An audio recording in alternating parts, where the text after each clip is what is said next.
Hello, and welcome to the Never Ending Experiment. This is Kim Anderson, and this is episode 17 already. And today I want to talk about conspiracy theories, misinformation, and fake news. Now, I just wanted to thank everyone who came to my book launch, and I also want to thank the people that didn't get in. Unfortunately, my effort at my first Zoom meeting for my book launch was not perfect. I did have some technical glitches. I was a little worried about that. So I want to thank everyone who showed up and also apologize to those people that couldn't get in to the book launch. So because I didn't get a recording from my book launch, I am going to just redo that sometime next week. So I will have a little blurb about my book in more detail, and I'm going to be posting that directly to YouTube. But today I want to talk about conspiracy theories and misinformation, fake news. They're all kind of similar things. I am not going to go into detail about specific conspiracies. Instead, I want to kind of take a broad view, which is what I like to do, and look at some other sort of more serious things and also the downside of getting too caught up in any version of the truth. And I think it's fairly similar to what my opinions are about religion, which is that there are a lot of things that really can't be known. And so to have confidence in something that can't be known is kind of a dangerous game to play. Now, my opinion on conspiracy theories in general is that, yes, there are definitely conspiracies going on, but there are all kinds of conspiracies going on, and a lot of them, if not most of them, are totally open. Right now, I'm dealing with a couple of big conspiracies that are quite challenging. One of them is the conspiracy to shut down overpopulation debate. The other is the conspiracy to shut down discussion on matriarchy and pre-patriarchal past, and even current-day matriarchal and matrilineal societies. So there is effort by certain groups being put in to shut down intellectual conversations and intelligent debate and discussion about a number of subjects. So what I have to say about that is that I am more worried about the open conspiracies that are not being hidden, that are not secret, but a lot of people aren't seeing that they are conspiracies. Instead, they peddle a certain narrative to go against the thing that they're fighting against. And a lot of time is just dismissal or to say that it's been debunked. A lot of people like to say that overpopulation was debunked and that it's only about racism, which is a very weird thing to say since overpopulation is all about science and numbers. And if you look at the people talking about overpopulation, they're almost all scientists, and they're people that are very actively involved in analyzing both society and our history and the evidence and ecology. So there's a lot of really, really important voices. I mean, some of the most important intellectuals in the environmental movement do talk about overpopulation. But we've entered into an age where they are being shut down, and I believe they are being shut down for economic purposes, which is one of the major reasons why a lot of discussions are shut down.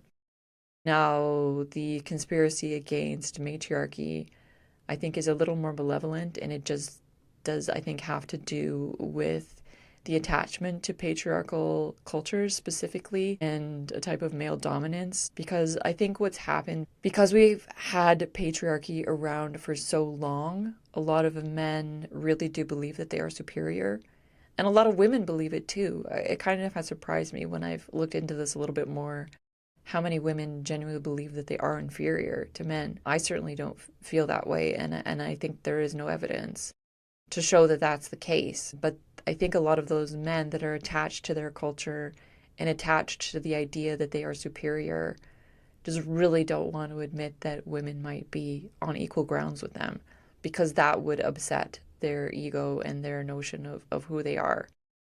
So that one is a little more contentious. I don't necessarily think that it's about economic in that situation, although I do think patriarchy is very focused on growth and economic growth and colonial growth. So beyond the borders of wherever they are, they tend to want to creep into other areas and invade. Invasion is the core of how patriarchy has spread. Now, I don't want to get into details about those particular issues. I just wanted to mention them because they are conspiracies that have affected me. So there are people that have tried to shut me down because of those issues, because of those opinions. And I think what's happening now with the internet in the last 5 or 6 years, there's been just a major, major shift. And again, I'm not an expert on this particularly, but I've definitely felt the brunt of it, which is a lot of social media channels are really being sabotaged and shut down. There's been a number of people on Instagram that I know that have been hacked, and people aren't recovering from these attacks. They are just starting to pull away more and more from being online. They're pulling away more and more from social media. So the people at the top that are kind of using us peons as pawns in their game part of it is the malevolent dictatorship. I mean, the fact that Elon Musk is such a big player in the American government right now, and he's not even American. He is a globalist, imperialist, technophile. In the technophilia era right now, I think that the techno era and the digital era that we're in should give us pause to get too confident in any version of what's really going on. Because there are a lot of people that want to know what's really going on with the governments, what's really going on with these people and that people. But a lot of the times what they're doing is they're finding actual conspiracies, but they're relating different conspiracies together as though it's all one big conspiracy. And I disagree with that. I think that the fact that conspiracies are so open and so common, and just to give an example, like imagine you're at an office, you work at an office, there's somebody in the office that a lot of people don't like for whatever reason, and someone's organizing a party, and they invite everyone in the office except for that person. So they create a conspiracy so that nobody tells that person that there's a party going on. That's an everyday kind of conspiracy. That happens in playgrounds and schoolyards. That happens all the time. But we don't think of that in the sort of grandiose way that we think of the conspiracies happening at a multinational or governmental level. Now, some of the conspiracies I outright think are ridiculous. I don't believe in lizard people. I don't think that that's a real thing.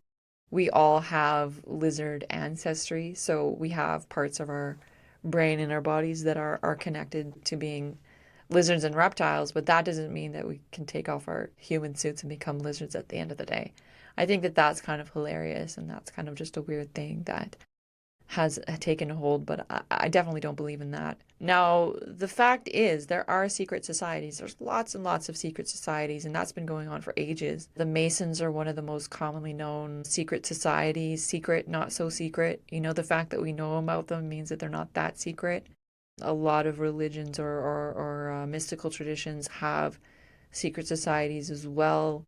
Within the Roman Catholic Church, Dan Brown is very well known for trying to investigate that. And I'm sure there's a lot of creativity that gets put into turning that into works of fiction because, again, if it's secret, how can anyone really know? If there's so many people trying so hard to keep people from knowing, nobody's really going to know. But the fact is that if they continue their secret society, people will start to tell and they will start to leak information. So it's kind of both. It's like, yeah, okay, the conspiracies are there, they're happening, there are secret societies, but how can you as an outsider really know?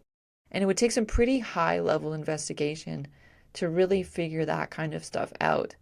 So if you're in that field, that's very interesting. And there are people that spend their lives trying to figure those conspiracies out and trying to figure those secret societies out by actually investigating and talking to people and figure it out.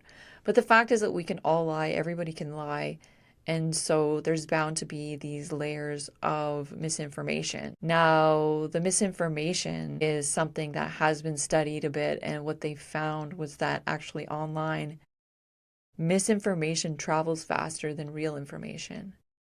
And that is a scary thing to think about. And I think the reason behind that is that when people make up a story, they're making up the story precisely because it grabs your attention. They're trying to grab your attention.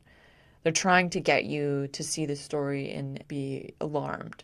And that happens in fiction as well. I think John Mulaney joked about quicksand and how when you grow up, you really think quicksand is going to be a much bigger deal than it is.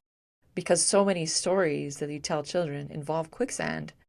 I even remember when I was a child in the schoolyard, and there was a girl who tried to convince us all that, in fact, another child had been in this mud because there was a boot in the mud. And she said there was a girl that went in there and she got swallowed up because that was quicksand. And so to stay away from that patch of dirt. And it was just regular mud, and I'm sure she just got her boot stuck in. But we were all in shock and fear that what if this is true, that this is a patch of quicksand and it swallowed up a child already. And so we had to be really careful of it because we read all these stories that say that quicksand is real. So she created a conspiracy right there. So that's the kind of thing that happens a lot. There are compulsive liars out there. I know people, I've hung out with people that are compulsive liars, and they make up stories all the time. And they make up relationships with people, they make up all kinds of stories about their background. And it's frustrating because I think that it makes social trust much more difficult. And I think that we are really in an era where we really can't trust each other. Nobody can. I've had people in my life not tell me about really important things sometimes, and I've just been like, well, why didn't you tell me? So it isn't really paranoid to think that there are conspiracy theories. I think what's wrong about it, like I said, is when you believe that it's all one conspiracy and that it's all like the elite. And I'm so sick of hearing about the elite because you can be elite at a lot of different things. If you're an elite athlete, that just means that you're really good at sports. That doesn't make you a bad person. It's supposed to make you a good person. If you're an elite because you're rich, then that's not really elite either. That's a different kind of thing. Like maybe you live a so-called elite lifestyle. But a lot of the people that develop these theories and think that the intellectuals are also the elite. So they conflate having a lot of money with having a lot of intelligence. And that's not the case at all. If anything, I think that that's contradictory because greed doesn't make you smart. Greed, in fact, is not a very smart thing at all. What it does, it just creates huge imbalances in the population, and it creates hardship for people at the bottom. And it's a really bad idea because also the more wealth that you acquire, the more responsibility you have over all the things now that you've bought, and you have to hire people and then trust them. And of course, they're not going to trust them. A lot of people work for rich people and then tell on them because they don't want to be under them. They don't want to be a peon for their empire or whatever it is. So the misinformation is definitely something that I think has gotten much worse. One of the biggest areas of misinformation, besides what I mentioned before, is politics. And I would say that I am centrist. I don't really have any political party right now that I can say that I completely agree with. I have a lot of problems with pretty much all of them, and I think that especially on the left, and in Canada right now, we basically have 3 different parties on the left and maybe 2 or 3 on the right. And then the Liberal kind of present themselves as centrist, maybe a little bit to the left. But I think that those terms don't really mean much anymore. And I think the biggest thing that's happened is that centrists are getting labeled as the opposite by the people on the extremes. And so centrism is being attacked on both sides because they want to label anybody that doesn't follow their particular platform and their particular specific beliefs as the other side. And I'm seeing this happen more, I would say, in the left, although it's always happened in the right. The biggest difference between the right and the left right now is the right is so focused on staying the same that they haven't really changed that much. They're as bad as they always were, and have always been bad. But the left wing has changed the most because they embrace change more. But a lot of those changes have been really negative, and a lot of those changes have actually been to embrace a lot of right-wing ideas. So the left wing, I think, has actually become more right-wing in how they do things, which is through duplicity, because a lot of right-wing people, I mean, you think about who's been shot in the United States, it was mostly left-wing people that were assassinated for various reasons. And it's been much rarer for anybody in the right wing. I think Trump was probably the first person on the so-called right who at least somebody attempted to kill him. So that shows you the level of evil that the right wing is capable of, that they have been doing that for a long time. And they've been using a lot of duplicitous means to trick people. And I think that that's what the people on the left don't understand, is that the right wing has basically already infiltrated them ages ago and screwed up their whole platform to make it more friendly to manipulation and to money interests and to protecting other right wing groups. Like, this is something too that I think the left wing doesn't understand. When you get into discussions about immigration and other cultures, everybody wants to position it as though European descended people are the most racist and the most sexist. And they're not. Like, if you look at the evidence, it's actually the opposite. I think probably the least sexist cultures traditionally are Native American cultures, which of course have heavily influenced the European settlers that came here in ways that I think are very poorly talked about. And that's something that I hope to cover in a future podcast. So our whole sense of right wing and left wing are very messed up. The left wing is promoting right wing ideologies all the time because they're trying to be so inclusive that they don't know who to include or exclude. So how does that relate to conspiracies? So the biggest piece of misinformation that I was mentioning is to call centrist and rational and analytical opinions far right. I'm seeing that more and more and more and more lately. So the left wing is being played really, really hard by right-wing forces beyond their understanding because they have decided to label everyone who isn't white as part of their left-wing group. And that's absurd. I mean, saying that what Trump is doing right now is colonial is a bit weird because he's also pulling away from a lot of the colonial actions of the United States from the past, which makes me think that he's not really intending to take over for the United States, that he is intending perhaps to take over for another larger group of countries. And what that tells me is that they are purposefully, again, misinforming the public about what their intentions are. Trump has said before that he sees Republicans as stupid and easily fooled. So his intentions are probably not to make America great again at all. If anything, he's taken away all of those things that might have been used to say that America is great, which is striving for excellence and high-level research, which he's shutting down. So where is the greatness? Well, maybe the greatness is not within America at all. So again, a lot of people are believing the misinformation, and I think every single politician, every political party, every police force, every government has ties to conspiracies of some kind. You know, another big conspiracy happening right now, of course, is the tech world. But these are forces in our society that have honestly been going on for thousands of years. So the malevolent forces of gangster type patriarchal violence and invasions has been going on for ages. But it's definitely taking on a new level of confusion. You know, in the past, maybe nationalism would have been the number one thing that people could get behind. But I think when you have so many conspiracy theories and such a lack of trust, and people don't trust the government at all, then it can lead them to believe that everything that they're hearing is a lie. Now, I know I just kind of said something similar, that Trump is probably lying, but the fact is that you just don't know. His actions are inconsistent. They're not consistent with one way of imperialism. He's pulling back on some of the imperial ideas and pushing forward on some of the other imperial ideas. Now, part of the reason why that could be happening, say if you start divesting in something, it's kind of like when a person is very afraid and they shit themselves, right? Why do you do that? When you're afraid, you go into a panic mode and your body says, we have to act quickly. And so we have to shut down all the activities that are happening that aren't immediately necessary. And digestion is one of those first things that gets shut down. And that's why people get massive indigestion and stomach aches and so on when they're really afraid, because their body says, hey, we might have to fight, we might have to flee. So stop doing anything that you don't need to be done right now. And I think that's kind of what the United States is doing, is going into the panic mode of we're going to have to fight.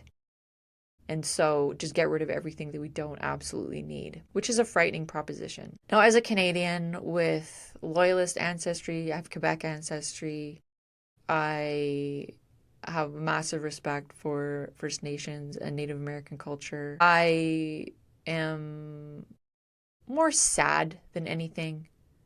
I don't really feel afraid. I think I feel more afraid personally because of these conspiracies going on that are kind of irrational. You know, when hackers start to hack people, it isn't necessarily with a specific intention. We don't know why they're attacking certain people. The people that I know that have been hacked on Instagram don't have anything in common with each other. Clearly, I don't think it's political. They don't post a lot of political content. So I think that's the scariest part, is that when you're being attacked and you don't know who's attacking you, it's like a cat fight, you know, and they just get really angry. And if you try to intervene in a cat fight, you'll probably get attacked. Even though you didn't start the fight, it doesn't matter, because when cats get worked up, they get angry and they fight anything that comes anywhere near them. And that's kind of the case with humans, and that's what I'm sort of worried about is going to happen. We have all these conspiracy theories. We don't know for sure who's working for who, or what's going on. We know that there's backroom deals going on. We know that people are going missing, that people are dying, and we're being told stories in the media that don't really make sense. For those of us who are in a situation and then you read about it in the news, sometimes you think, wow, that wasn't what happened, or that was misconstrued. I remember a story ages ago that was about the Millennial Skate Park in Calgary, and they were saying that there was a homophobic attack because there was all this spray painting and it was mostly against the police, but one of them said, you know, the F word, not that one, the other F word. But they were using that in terms of like attacking the police, so it wasn't really actually directed at gay people at all. It was directed at the police, but because the police are the ones who get to report the story, of course, they took all that context out and they presented it as a very different kind of attack, that this vandalism had something to do with gay people when actually it had to do with the police. So that's one example, and there's so many examples like that. All you have to do is say someone is racist. They don't say what they did that was racist. They don't explain anything. And if you want to have an example of that, just look up what happened with Roseanne Barr, is that she was labeled as a racist because of a very strange tweet that she made that connected one of the politicians in the United States with the Muslim Brotherhood and with Planet of the Apes. Now, I read the tweet. I didn't really understand it. Like kind of a joke in her head. And she said too that she was on, I think, on Adderall. But everybody ganged up on her and everybody said that she was racist and that the tweet was racist. And they didn't repeat the tweet. And it's not because the tweet was so offensive that it couldn't be read. There was no N-word in there. It's because it was confusing. And if more people knew what that tweet was, they would just be confused. But they didn't report that. It's actually very, very difficult. Just try looking it up and see if you can find the actual tweet. Because most of those articles that reported on it just said that it was racist. They kept repeating that it was racist. Everybody said it was racist. And yet, if you look at Roseanne's past and you look at her show, you find there was a number of times where she spoke out against racism. So the accusation of racism, the accusation of being right, especially far right wing, really, really, really needs to be taken with a grain of salt. If you read that in an article and they don't give you a quote of what they meant, and they're not referencing very specific things that that person did, then what they're doing is misinterpreting and misinforming, and they're trying to shut down a different conversation that's going on. So that's the thing about conspiracies. Now, it's funny because Roseanne herself is into a lot of conspiracies, and I don't necessarily agree with a lot of her opinions either. You know, she gets into a lot of weird stuff too. And when you start to dig into weird stuff, you start to see all kinds of connections. And that's another point that I want to make about conspiracy theories is it has to do with coincidences. Now, there are a lot of coincidences that happen in our lives. I know I've had a lot of coincidences totally outside of my control. A lot of times those are things that kind of guide you in one direction or another. But what it looks like from the outside is that these coincidences are happening and people think that it's people that are controlling those coincidences. And it's not. It can be, sometimes it's not. So our interpretation of whether or not that's just a coincidence that happened to happen that way or whether that wasn't something that intentionally happened that way is really up to us. So that is an area of suspension of disbelief. And that's what I think we have to do. We all have to suspend our disbelief. And you kind of have to listen to your intuition to keep yourself safe, but to believe wholeheartedly that there's a mass conspiracy of one group of people, the bad guys, who are conspiring against and oppressing another group of people, the good guys, which you usually call the people.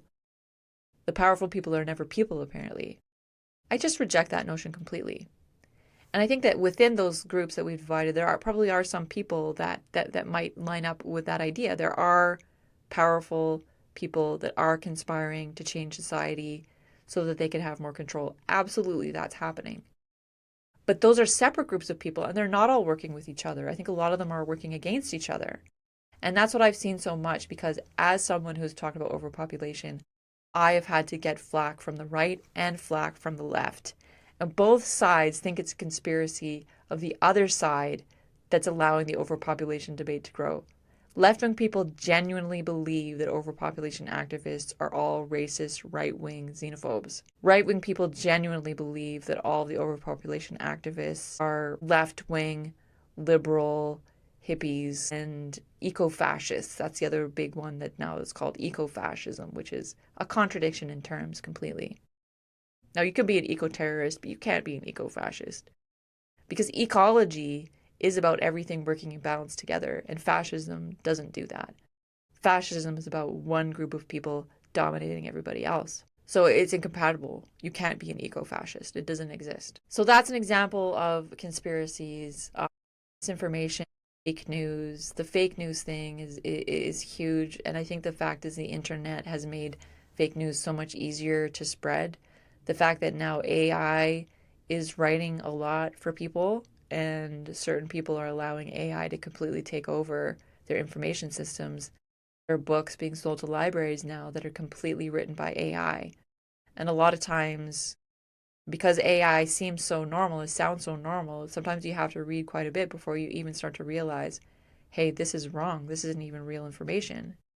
Because the AI can't tell what's right and what's wrong. And most journalists also can't tell what's right and what's wrong. It takes a lot of investigation and a lot of personal experience, because again, anybody can lie to you, including the people that you think are on your side. You know, another concept to look at is taqiyya in Islam, which is that people are allowed in Islam to lie about Islam in order to protect Islam. So that means a lot of the information that we're getting from Islamic sources and from Muslim sources is purposefully wrong. And they know they're lying, but because they have this within their ethics that they're allowed to lie, they can do that. And that's the same thing on the right wing. So Christians also do that a lot. And that's something that I observed for decades ago in the right wing, is how much they lie. And I mean, look, example of a secret society I'm talking about, the Ku Klux Klan. As soon as slavery was abolished and they were no longer publicly acceptable to be racist, they just went underground and created a secret society. So secret societies are everywhere. A lot of people want to have exclusive groups. The internet has made it really, really hard. So that's the difficult part about the internet. In some ways, it has made information more accessible, but at the same time, it has also made misinformation more accessible. And unfortunately, a lot of people, when they do their research, they just go online and they copy paste information and they don't look any deeper than that to see where the source of it really is. Because sometimes it really is just like an urban myth. Sometimes it's just some teenager that thought of it. You know, one of these compulsive liars that just made up something and then it spread everywhere and then suddenly everybody believes it. A lot of things that we think are facts are really not facts, but they're just either misinterpretations or sometimes they really are outright lies. So I think that kind of unpacks sort of how I see it, which is for those people that are really caught up in these conspiracy theories is, where do you get your confidence that you think you're right? Like, where do you get that? I don't understand it. I don't get that either for religious people. I think faith in anything is dangerous because in order to find out the truth, you need doubt. You need doubt and you need to be completely open to what the truth is to find it. And if you already think you know what the truth is, then you will block yourself from ever finding it. And for an individual person who doesn't have millions of dollars to spend on secret recordings or the technology in order to listen in on people, the kind of things that, the police or the army might have. If you don't have that, I don't see how you as an individual can ever find those things.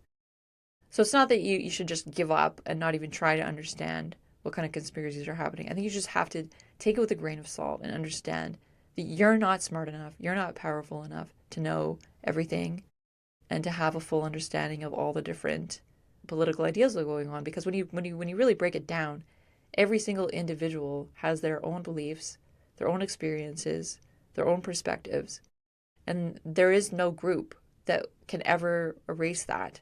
Even though they try, a lot of religions try to just make everybody the same. They want to make us like ants and bees where we're all little clones of each other following the leader.